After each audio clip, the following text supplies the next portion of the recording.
Okay, good evening everyone. So today we're going to look at the chapter number 3, that is chapter number 1 of his chapter history.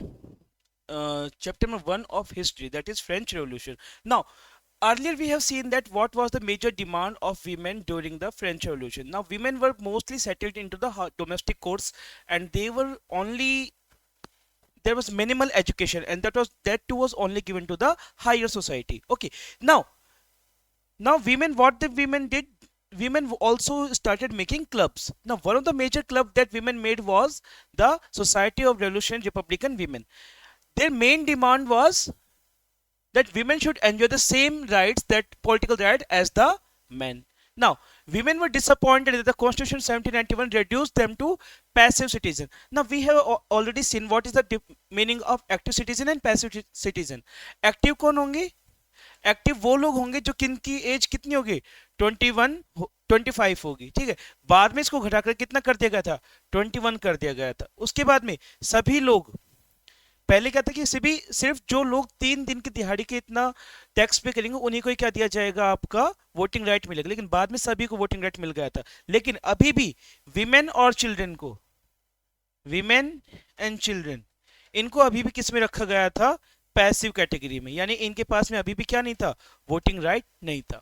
Okay, they demanded the right to vote, to be elected to the assembly and hold political office. Only then they felt would their interest be represented in the new government. In the early years, the revolutionary government did introduce some laws that help to improve the lives of women. अब यहाँ पे आपके कुछ laws मिलेंगे औरतों को जो कि उनके लिए कुछ मददगार हो, लेकिन अभी भी इनको कौन सा राइट नहीं मिलेगा? वोटिंग राइट नहीं दिया जाता है। अब कौन कौन से राइट्स थे जो उनको मिलते हैं? तो बेसिकली 3 राइट्स जो उनको दिए जाते हैं। पहला, कि वो अपनी मन मर्जी से शादी कर सकती है, ठीक है। Right to do marriage was made into contract entered into freely and registered under civil law, ठीक है। वो अब अपने पिता की, मतलब पिता जो है उनके, वो जबरदस्ती उनको शादी के अंदर उनकी मर्जी के बगैर नहीं धकेल सकते। दूसरा, उनको राइट किसका दिया गया? स्कूलिंग का। स्कूलिंग क्या कर दी गई थी? कंपलसरी कर दी गई थी वीमेन के लिए। तीसरा, डाइवोर्स को लीगल कर दिया गया था। अब मैन और वीमेन दोनों क्या कर सकते हैं? डाइवोर्स ले सकते हैं, ठीक है। और वीमेन भी अब क्या कर सकती है? Women would now train for jobs, could become artist और रन स्मॉल बिजनेस। यानी कि जो औरतें पहले सिर्फ घर में घरेलू काम करती थी या किसी घर में मेड का काम करती थी, अब वो क्या कर सकती हैं? खुद का स्मॉल बिजनेस रन कर सकती हैं। अभी भी इनमें से एक चीज है जो मिसिंग है। वो कौन सी चीज मिसिंग है? Voting right. यानी वीमेन के पास में अभी भी क्या नहीं आएगा? Voting right. अब ये सब मिल गया तो वीमेन वापस से बोलती है कि भाई आपने हमें इतने सब राइट्स दे दिए, लेकिन अभी भी आपने हमें क्या नहीं दिया है? वोटिंग राइट नहीं दिया है। तब जो गवर्नमेंट होती है वो क्या बोलती है कि आप लोगों का बहुत हो चुका है, अब आप लोग ये डिमांड हम आपकी फुलफिल नहीं कर सकते। और जब वीमेन ज्यादा प्रेशराइज करती हैं तो ये लोग जो लीडर्स होती हैं वीमेन की, उनको पकड़ पकड़ के मारना शुरू कर देते हैं। एंड फाइनली फाइनली जो 1791 में इनकी डिमांड शुरू होती है वो लास्ट में कब जाके कंप्लीट होगी? 1946 में। यानी लगभग 200 साल लग जाएंगे इनको क्या हासिल करने में? राइट टू वोट हासिल करने में। ओके, यहाँ पे एक ये जो विमेन का नाम है, ठीक है, इसका नाम याद रखिएगा, ओलंपिक गॉड्स। ये क्या थी? बहुत ही फेमस रेवोल्यूशनरी विमेन थी। कहाँ के अंदर? फ्रांस के अंदर। नाउ यह पिक्चर देख सकती हैं कि ये आदमी ब्रेड लेके जा रहा है और औरत, ये पूरी पूरी लाइन किनकी? औरतों की है, ठीक है। यानी कि वीमेन को कैसे दिखाया गया कि वीमेन को पूरी पूरी घर की देखभाल करनी थी। मैन क्या करता? फाइट कर रहा था। और बेकरीज में ब्रेड के लिए जाते तो ब्रेड के दाम बहुत ज्यादा बढ़ चुके थे, इन्फ्लेशन बहुत हाई था। Now the abolition of slavery. Now what do mean by the word slavery? See, एक बार एक बहुत फेमस राइटर थे जो इंडिया के अंदर आते हैं, मैगस्थनीज। उन्होंने एक बुक लिखी थी इंडिका, ठीक है। इंडिका में वो उन्होंने एक बात बोली थी कि इंडिया में जब मैं घूमा तो मुझे कोई भी क्या नहीं दिखा? दास नहीं दिखा, मुझे स्लेव्स नहीं दिखाई दिए। बिकॉज इंडिया में स्लेव्स थे लेकिन उनकी कंडीशंस जो यूरोपियन स्लेव्स थे उनसे बहुत सही थी। अब यूरोपियन स्लेव जो होते थे तो वहां के जो, अब आप देखिए यूरोप कैसा देश है? बहुत छोटा देश है, ठीक है। यूरोप नहीं, मैं कॉन्टिनेंट की बात कर रहा हूँ। तो उस कॉन्टिनेंट में फ्रांस हुआ, यूके हुआ, ठीक है, स्पेन हुआ, ये बहुत छोटे छोटे देश हैं। इनकी पॉपुलेशन इतनी ज्यादा नहीं है, लेकिन इन्होंने अपना साम्राज्य बहुत बड़ा बना रखा था, ठीक है। कहीं इन्होंने नॉर्थ अमेरिका पे कब्जा किया हुआ था, साउथ अमेरिका पे कब्जा किया हुआ था, एशिया अफ्रीका पे कब्जा किया हुआ था और एशिया पे कब्जा किया हुआ था। अब इतना सा देश है, इनकी पॉपुलेशन इतनी ज्यादा नहीं है, ये सभी सभी क्या बन बैठे थे, मालिक बन बैठे थे। अब इतने इतनी जगह पे इन्होंने कब्जा कर लिया। अब इतनी जगह पे कब्जा करने के बाद में जाहिर सी बात है कि उन जगह पर वो काम भी करेंगे। फॉर एग्जाम्पल नॉर्थ अमेरिका का जो आपका कैरेबियन वाला, कैरेबियन सी के आसपास के जो वेस्ट इंडीज वाला एरिया है, यहाँ पर आपकी कॉफी, रबर और उसके बाद में कोकोआ, ठीक है, यानी चॉकलेट, ये बहुत ज्यादा बनती है। अब इनके खेतों में काम करने के लिए इनको लोग चाहिए। अब ये तो मालिक है, ये तो काम करेंगे नहीं, तो इनको अब कौन चाहिए, इनको मजदूर चाहिए, और मजदूर भी कैसा, सस्ता चाहिए। ठीक है, तो इन्होंने मजदूर उठाने शुरू किए, कहाँ से, अफ्रीका से। अफ्रीका से ये लोग क्या लाते थे, मजदूर लेके आते थे। इसी वजह से आज भी आप लोगों ने देखा होगा कि पिछले कुछ सालों में अमेरिका के अंदर बहुत बड़ा मूवमेंट चल रहा था, मैन ब्लैक राइट्स, ठीक है ना, ब्लैक लाइव मैटर। सो ब्लैक्स जो आए थे अमेरिका के अंदर, वो कहाँ से आते हैं, यहीं से आते हैं ना। एक बार हम स्टेप रीड कर लेते हैं। One of the revolutionary reforms that of the Jacobin regime was the abolition of slavery in the French colonies। यानी जैकोबिन क्लब भले कितना ही उसने भी खतरनाक काम, मैक्सिमिलियन रॉबर्टसन ने कितने खतरनाक काम किए, लेकिन उसने जो एक चीज अच्छी की थी, वो एक चीज अच्छी क्या की थी कि उसने स्लेवरी को क्या कर दिया था, अबॉलिश कर दिया था। ठीक है, अब इनकी कॉलोनीज कहाँ का थी, the colonies in the Caribbean, Martinique, Guadeloupe, and San Domingo were important suppliers of commodities such as tobacco, indigo, sugar, and coffee. But the reluctance of Europeans to go to work in distant and unfamiliar land meant a shortage of labor on the plantation. So this was met by triangular slave trade between Europe, Africa and the Americas। यानी Europe क्या कर रहा है, rule कर रहा है, slave कहाँ से आएंगे, अफ्रीका से, और वो काम कहाँ पे करेंगे, अमेरिका के अंदर। सो ये एक ट्रायंगल बन चुका था। ठीक है, ये लोग इसके ऊपर कब्जा कर रखा है, यहाँ पे काम करवाने के लिए यहाँ से लोग आते थे। ठीक है, सो the slave trade began in the 17th century. French merchants sailed from the port of Bordeaux and Nantes to the African coast, where they bought slaves from the local chieftains. Branded and shackled, the slaves were packed tightly into ships for 3 to 4 months voyage along the Atlantic to the Caribbean islands. There they were sold to the plantation owner. The exploitation of slaves labor made it possible to meet the growing demand in Europe markets for। अब suppose देखिए यहाँ पे होता क्या था, slave से आप क्या करवा रहे हैं, जबरदस्ती काम करवा रहे हैं।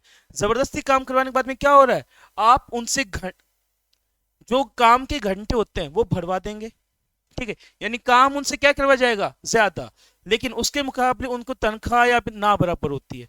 आप उनसे काम क्या करवाए, ज्यादा काम करेंगे, ज्यादा काम करवाएंगे तो आपका प्रोडक्शन भी क्या होगा, हाई होगा, और जितना ज्यादा प्रोडक्शन होगा उतना ज्यादा आप क्या कर पाएंगे, उस सामान को बेच पाएंगे, और जितना ज्यादा आप सामान बेचेंगे उतने आप क्या हो जाएंगे, अमीर होते चले जाएंगे। सो इन्हीं वजह से जितना भी डेवलपमेंट हुआ वो कहाँ पे हुआ था, आपके वेस्टर्न कंट्रीज में हुआ था, क्योंकि उन्होंने औरों के ऊपर क्या किया था, रूल किया था।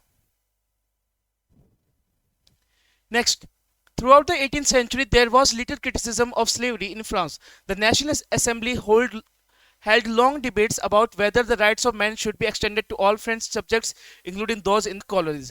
But it did not pass any law, fearing the opposition from businessmen whose income depended on the slave trade. It was finally the convention which in 1794 legislated to free all slaves in the French overseas possession. This was however turned over for a short-term measure. 10 years later, Napoleon introduced slavery. यानी कि 1794 में convention जो है वो abolish कर देगा, but 1804 में जैसे ही नेपोलियन गद्दी पे बैठता है वो क्या कर देगा, स्लेवरी को वापस से रीइंट्रोड्यूस कर देगा। और स्लेवरी फाइनली कब अबॉलिश होती है फ्रेंच कॉलोनीज में से, 1848 में से। Now here the revolution and the everyday life. ठीक है बच्चों, ये इतना इंपॉर्टेंट नहीं है। ठीक है, बस इसमें जो आपका मेन चीज है वो यही है कि अब क्या क्या चीजें होती हैं। Now the declaration of the rights of man and citizen proclaim freedom of speech and the expression to be natural right. ठीक है, newspaper, pamphlet, books and printed picture flooded in the towns of France, from where they traveled rapidly into the countryside. They all described and discussed the events and changes taking place in France. Freedom of the press also meant that opposing views of event could be expressed. Each side sought to convince the other of its position through the medium of print. Now what was happening earlier, जो कि एक ही राजा था, एक ही राजा अपनी सारी बात मनवाता था, लेकिन अब लोगों के पास में क्या होता है, राइट्स आ गए थे। किस चीज के, प्रेस के राइट आ गया था कि भाई आपको जो जो हो रहा है वो सभी सभी लोगों को पता चल रहा था। ठीक है, अब हमारे पास में जो लास्ट पॉइंट है, conclusion. In 1804 Napoleon Bonaparte crowned himself the king emperor of France. He set out to conquer neighboring European countries, disposing dynasties and creating kingdoms where he placed members of his own family. Napoleon saw his role as a modernizer of Europe. अगर आपसे पूछे who was called modernizer of Europe, तो answer आपका क्या होना चाहिए? Napoleon Bonaparte. He introduced. अब ये इंपॉर्टेंट क्वेश्चन बनता है आपके कि नेपोलियन, इसको हम बोलेंगे नेपोलियनिक कोड, ठीक है, नेपोलियनिक